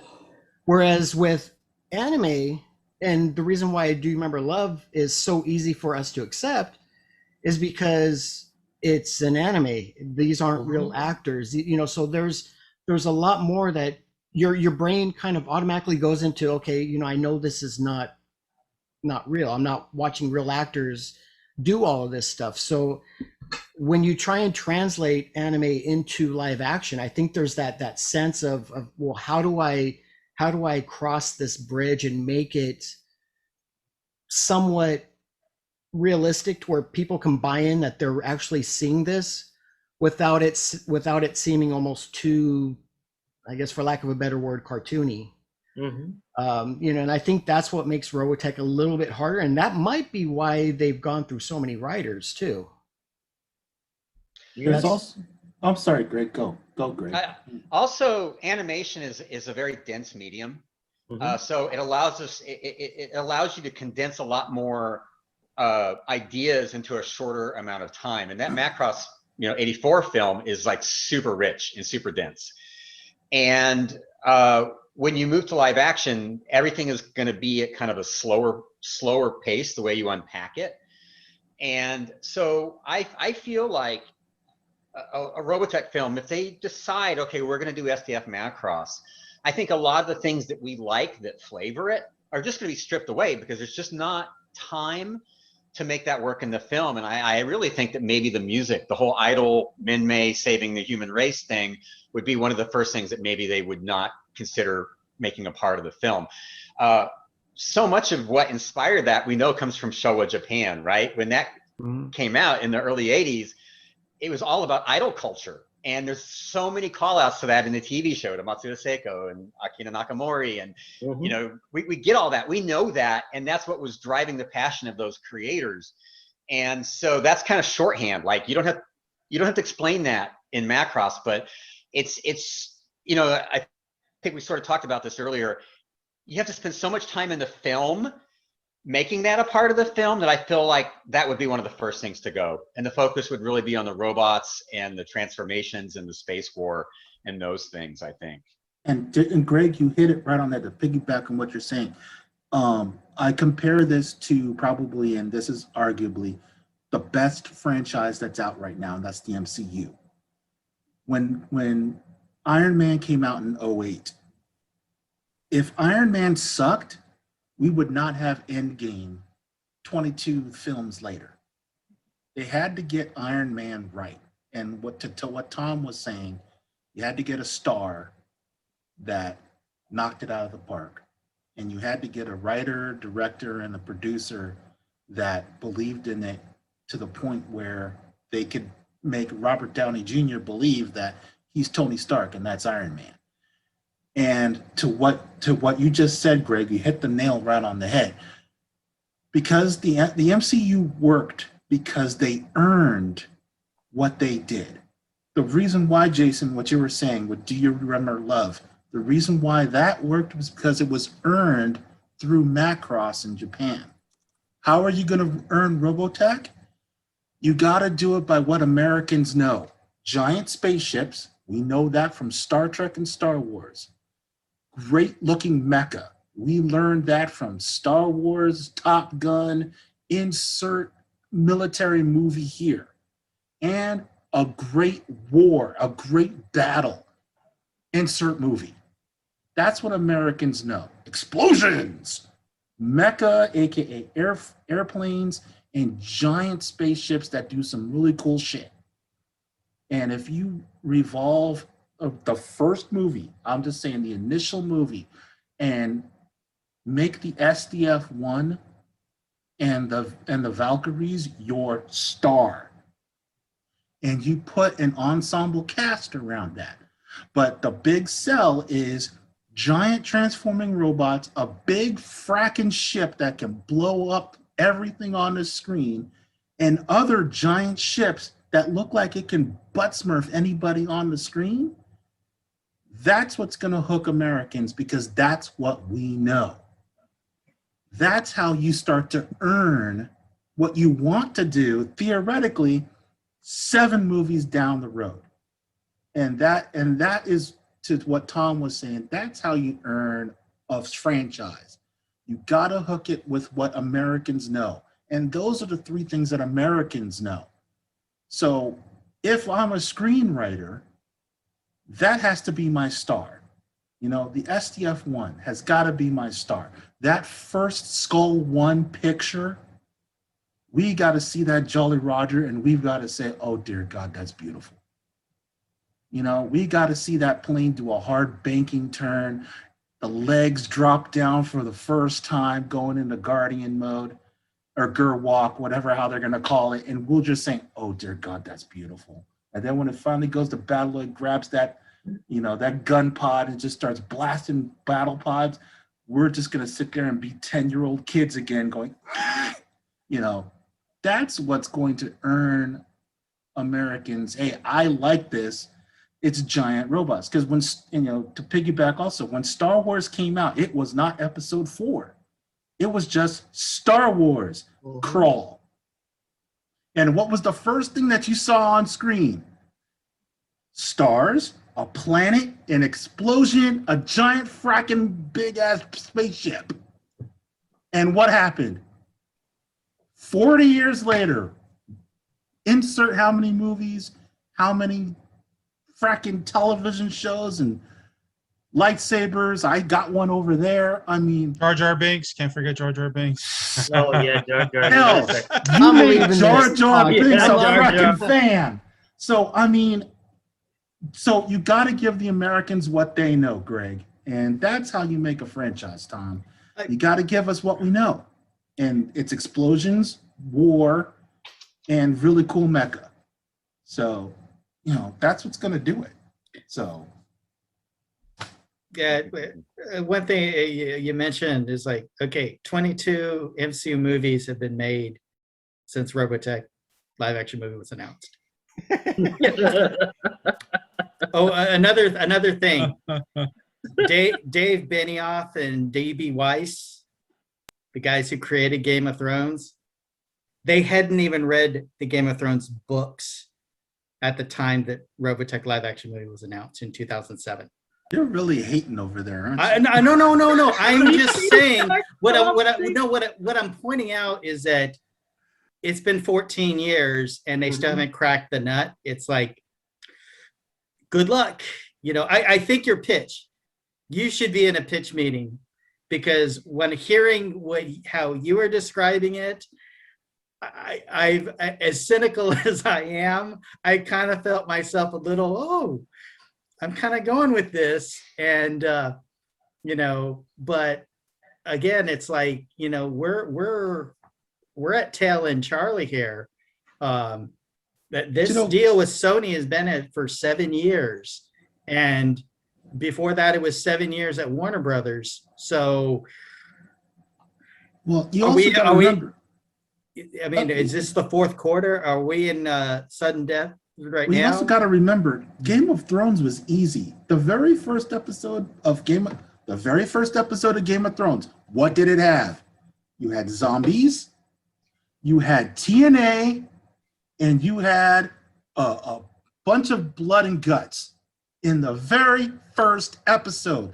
And what do Americans love? Sex, violence, and zombies. That's All how right, so you look Game of there's your Thrones. Minmay character right there. but going back, I like to that, what, Jason. That's good. That's awesome. I mean, going back to what you were saying, Brian. Like, I mean, it's, I love the enthusiasm. You always remind me that we should be enthusiastic about stuff, and but I'm looking. It's like a lot of time has passed, and at least it's like now it's like, okay, and this goes back to what Jason had asked originally. Why is this all being done now? Obviously this was like important to someone that they do this, announce this live action movie. I mean, or that, at least this impediment to Japanese release of a Robotech live action film was important to someone. Was that important to Sony, or was it important for Harmony Gold to be able to tell Sony, hey, there's no problem here, please make our movie? It's like, I think you have to recognize that time is, unless there's been some extension or renewal of an option, it's like 7 years is 7 years, and that's a long time at a studio for something to be in development. Who knows? It could be announced tomorrow. Yeah. Well, Tom, being a Robotech fan since the beginning, right? Mm-hmm. I've seen almost 36 years of Mm-hmm. broken promises, right? And expectations never met, right? Yeah. Sentinels, Robotech the go on and movie, on, Shadow Chronicles, Robotech right? Robotech 3000. 3000, right? So the eternal being a Robotech fan since the beginning, my expectation is this movie will never happen. That's just because that's my expectation for Harmony Gold. And I think that looking at this this announcement was more of Harmony Gold is putting their eggs in the basket of making this movie by telling Sony. It wasn't Sony who really cared, because I don't think Sony hasn't even said a word about this, right? Or even Funimation, who's now quote unquote running the Robotech franchise, hasn't really said much about it either. But it seems more like Harmony Gold was the one who was more interested in letting the whole world know that, hey, this is no longer a problem. Now, can you please make the movie? That's how it looks like to me after being a Robotech fan since the beginning, seeing all these false starts. And you know what? That's agree. exactly what you were. That's exactly what I was just going to say. I know Sony would not have gone to Harmony Gold and said, "Hey, let us fix this for you. Let us talk to these people." That's not how these companies work. Yep. Harmony Gold probably went to Sony and said, "Hey, what's going on with this? Is this going to get done?" And I'm sure Sony said, "You know what?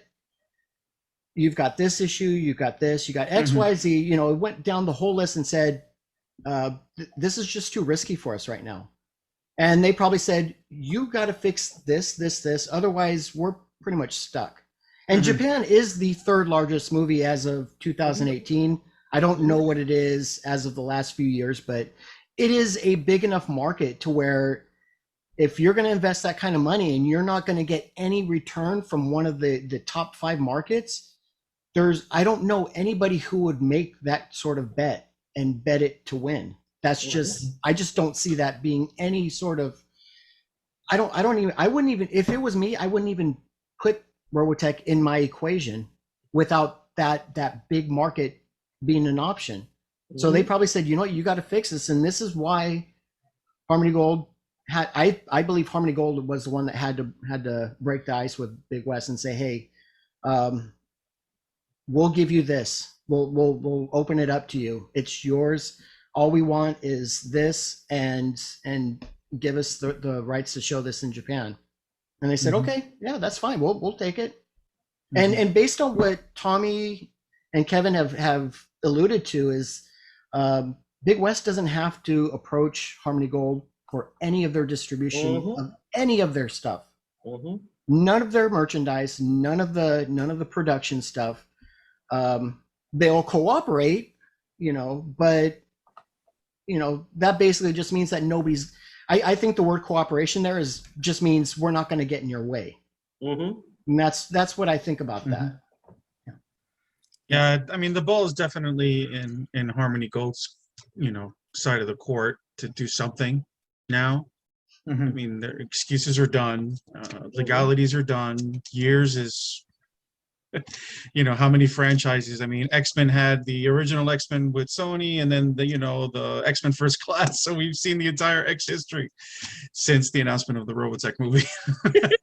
So, yeah, I look at it, as let them do their thing. If they're going to do anything at all, at this point, like Ted said, do it. Fine, not, oh well. But I'm more excited to be able to see more Macross, share it.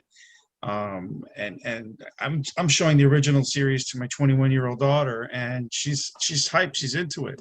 So we're gonna run the gauntlet, and I'm sure she'll look forward to whatever comes out next. Well, I think one thing going off of what Jason said is that, Harmony Gold clearly looked like they're the drivers in these recent developments as far as the announcement that, again, they've resolved these issues. But Sony, there's no statement from Sony on this. Like, if it's like Sony said, all right, we are greenlighting a movie, boom, here it is. It's like, that would have indicated to me that Sony was really involved in kind of bringing this thing to a resolution. But there's no evidence of that, or no announcement. Even like if you read the trades, or like, you hear, Sony Motion Pictures chief speaks about their upcoming slate, and they'll mention a bunch of different projects, but not like Robotech never seems to be mentioned as like, something that's in development. So I don't know, we'll see. It's very interesting. But, certainly someone wants to see a movie made. I'm not 100%, I'm not quite sure that Sony is one of those people. So, but I could be wrong. Well, Hey, you never know. Maybe It might Frank be Agrama could pay for it, right? He has the money for it. He's paid quite a bit of money. He could pay for a lot of things, but I'm not a man to tell you one thing. You don't tell a man how to spend his money. And yeah, the live action movie.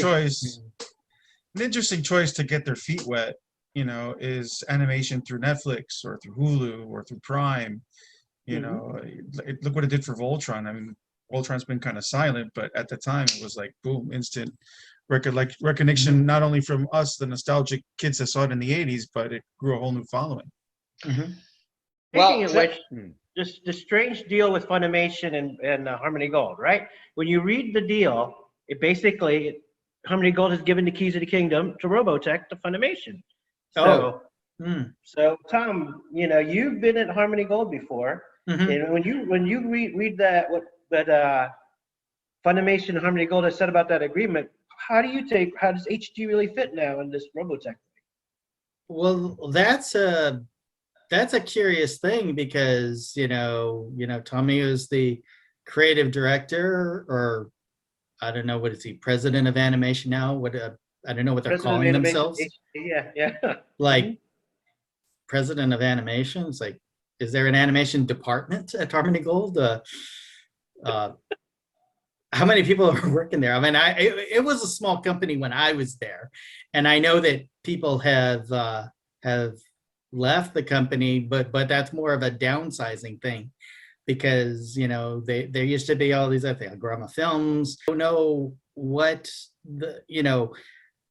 the situation is. I'm not there, but if they're not doing the licensing, like approvals, if that's Funimation doing it now, what exactly are they doing at Harmony Gold, except waiting around for this movie to get made?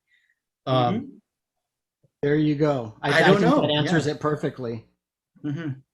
Yep. Well, let's go ahead and start wrapping this up. We covered a lot of ground on this subject, and we've gone ins and outs of both franchises, I think, pretty well. The conclusion of this is that the world is open for both of them to do as they wish, and to make the decisions that they feel are in their best interest. And I think after all this time, I honestly can say, I wish them both well. I wish them both, success, whatever choices they make. We kind of know what we can expect from BIGWEST and from the Macross franchise, as they're working on stuff now that's coming out this year. And based on, I believe it was 2017, they had announced that they were possibly working on something else already after Macross Delta. So their future looks pretty bright. They're approaching their 40 years. And for Harmony Gold, they have a movie that now is free and clear. They don't have to worry about any roadblocks in the way.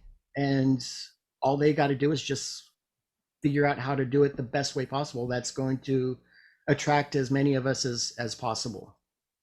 Whether that be through a live action movie or later on, maybe revamping the entire series, we don't know, but at least those options are there. And I can honestly say I'm happy for those options. So I look forward to that. And I know you guys do too. Yeah. So I guess with that, we'll go ahead and conclude at this point. I want to thank Bryan. Thank you for your great input. Greg, thank you for coming in and sharing your thoughts. Same thing with you, Teddy. This is the first time we've actually talked like face to face, and we're not friends on Facebook yet, but I will send you a friend request, and thank you for your great input. Marcelo, you're always one of the homies, man. Someday we gotta have a beer together soon. And Tom, I know where you live, Sure. so we can You'll have a that beer beer this tomorrow weekend if you want.